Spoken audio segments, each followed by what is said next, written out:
চিত্রনায়িকা পরিমণির প্রাক্তন স্বামী ইসমাইল হোসেন এক সড়ক দুর্ঘটনায় মারা গেছেন। শুক্রবার ভোরে ঢাকা ভাঙ্গা মহাসড়কের মাদারীপুরের শিবচরের পাঁচচর এলাকায় এক দুর্ঘটনা ঘটে।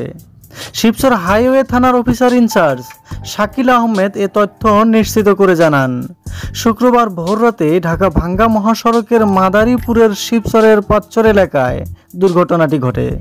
কিভাবে দুর্ঘটনা ঘটেছে তা নিশ্চিত হওয়া যায়নি। ঘটনা আইনানুগ ব্যবস্থা নেওয়া হয়েছে। 2012 সালের 28 এপ্রিল শামসুন নাহার স্মৃতি ওরফে পরিমণির সঙ্গে তার বিয়ে হয়েছিল।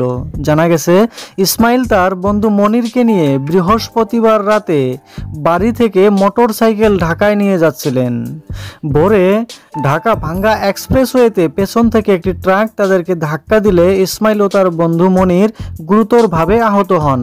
স্থানীয়রা তাদেরকে উদ্ধার করে ঢাকা মেডিকেল কলেজ হাসপাতালে নিলে চিকিৎসক ইসমাইলকে মৃত ঘোষণা করেন, আর মনিরকে প্রাথমিক চিকিৎসা দিয়ে আগারগাঁও পঙ্গু হাসপাতালে ভর্তি করা হয়।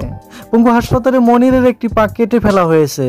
এদিকে শুক্রবার রাতে ইসমাইলের লাশ বাড়িতে নিয়ে আসা হলে এলাকায় এক হৃদয় বিদারক দৃশ্যের অবতারণা হয়। পরে রাতেই জানাজা শেষে ছোট শৌলা গ্রামের বাড়ির পারিবারিক কবরস্থানে তার লাশ দাফন করা হয়।